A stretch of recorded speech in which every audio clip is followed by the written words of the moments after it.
कल ओपीडी में मैंने एक पेशेंट देखे, वो पेशेंट के पैरों पर बहुत ज़्यादा सूजन आई हुई थी और दबाने पर, उंगली से जब मैंने उनका सूजन दबाई उस तरह वहाँ पर गड्ढा बन गया। इस सूजन को कहते हैं पिटिंग एडिमा। आमतौर पर किडनी पेशेंट के अंदर ये जो पिटिंग एडिमा होता है बहुत कॉमन होता है।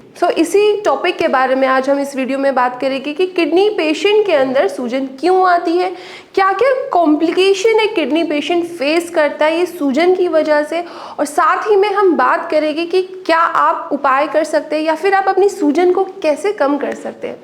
जब हम बात करते हैं किडनी पेशेंट की, तो सूजन जो होता है उनका एक बहुत कॉमन सिम्टम होता है कि पैरों पर सूजन आ जाती है, हाथों पर भी सूजन आ सकती है या फिर फेस पर भी आपकी सूजन आ सकती है। और जब आप उस सूजन को दबाते हैं तो वहाँ पे गड्ढा बन जाता है क्योंकि वहाँ पे पानी भरा हुआ होता है। जब ये सूजन आती है और इसकी कॉम्प्लिकेशन की अगर मैं बात करूँ तो आपको ऐसा महसूस होता है, सपोज़ मैं आपको एक एग्जाम्पल के थ्रू बताना चाहूँ कि अगर एक बॉटल में पानी भरा हुआ है, अगर उसको आप सीधा रखेंगे तो ग्रेविटी के थ्रू जो पानी होगा वो नीचे की तरफ होता है। अगर आप उसको टेढ़ा कर देते हैं, लेटा देते हैं, तो जो पानी है वो ओवरऑल बॉटल में जाने लगता है। इसी तरह से अगर जब आप चल रहे हैं, जब आप बैठे हैं, तो जो आपकी सूजन है पैरों की तरफ रहती है, बट जब आप सोते हैं या फिर लेटते हैं बिस्तर पे, लाइंग डाउन पोजीशन में होते हैं, तब वो जो पानी है आपका ओवरऑल बॉडी में फ्लो हो जाता है और आपके लंग्स में भी पहुंच जाता है।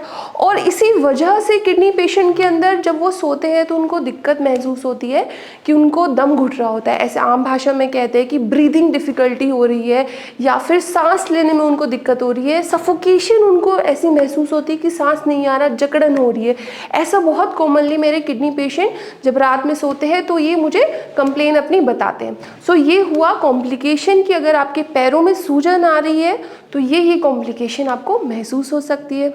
अब बात करते हैं कि क्या कारण होते हैं कि जिन वजह से किडनी पेशेंट में सूजन आती है, क्योंकि अगर आपको कारण मालूम होंगे तो आप उस कारण के अकॉर्डिंग एक अच्छा ट्रीटमेंट ले पाएंगे, उसके अकॉर्डिंग आपका डायग्नोसिस होगा और जल्द से जल्द आपको आराम मिल सकता है। अगर मैं कारण की बात करूं तो किडनी पेशेंट में ज़रूरी नहीं है कि किडनी की वजह से भी सूजन आ रही हो। जब मेरे पास कोई भी किडनी का पेशेंट आता है तो मैं उसको सजेस्ट करती हूँ कि आप अपना TSH मतलब आप अपना थायराइड टेस्ट भी ज़रूर कराएं, क्योंकि थायराइड में भी सूजन आना बहुत कॉमन होता है। और थायराइड में मेन सिम्टम होता है कि आपके फेस पर सूजन आती है, आपकी आंखों के नीचे सूजन आ सकती है, जो आपकी पफीनेस हो जाती है आंखें, उस तरह की सूजन भी आप फेस कर सकते हैं। थायराइड की वजह से भी सूजन आती है। अगर आपकी रिपोर्ट्स में डिटेक्ट होता है कि थायराइड आपका बढ़ा हुआ है, थायराइड हार्मोन्स आपके बढ़े हुए हैं या फिर थायराइड की डिजीज़ आपको डायग्नोज हुई है, तो तुरंत के तुरंत अपना थायराइड का ट्रीटमेंट कराएं। इससे आप अपने जो सूजन है आपकी बॉडी में दिखाई पड़ रही है उसको बहुत कंट्रोल कर सकते हैं। नेक्स्ट कि किडनी पेशेंट में जो सूजन का दूसरा कारण होता है वो होता है कि किडनी पेशेंट के अंदर प्रोटीन लॉस हो रहा होता है।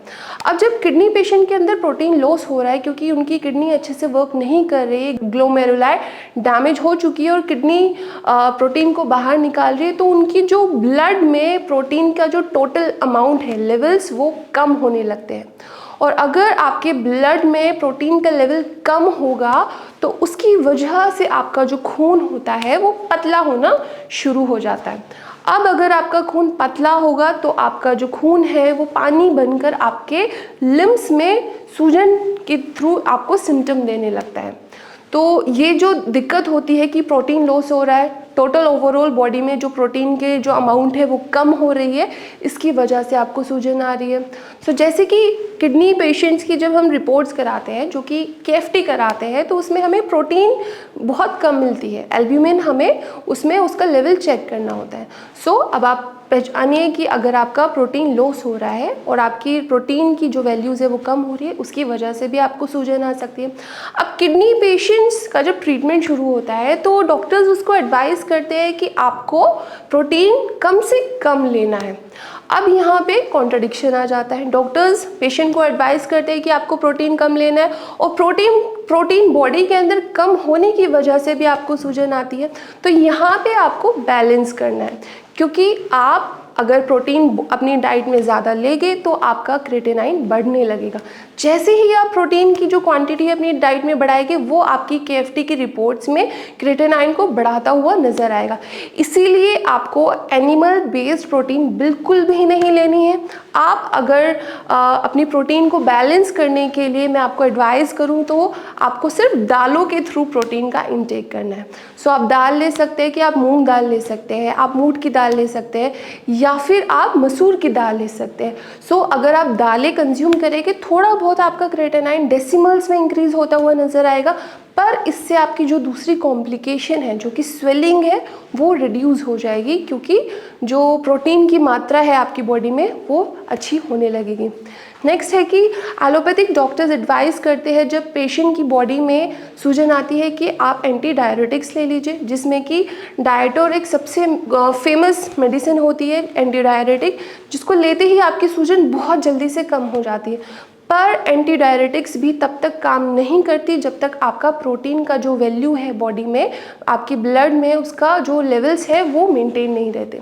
सो अपनी डाइट को ऐसा मेंटेन करके रखिए कि आप दाल भी खाते रहे और आप ज़्यादा एनिमल बेस्ड प्रोटीन का इस्तेमाल ना करें। और आप इस तरह से अगर आप ये प्रोसेस करेंगे तो आपकी जो सूजन है, स्वेलिंग है, वो कहीं ना कहीं कंट्रोल हो जाएगी। और आपको पहचानना है, सबसे इम्पॉर्टेंट बात होती है कि बीमारी किस कारण की वजह से हुई है। किडनी फेलियर की वजह से सूजन आ रही है आपको, TSH की वजह से सूजन आ रही है, या फिर प्रोटीन आपकी बॉडी में कम है उसकी वजह से सूजन आ रही है। तो जिस भी कारण की वजह से आपकी बॉडी में स्वेलिंग है उस कारण को ठीक कीजिए।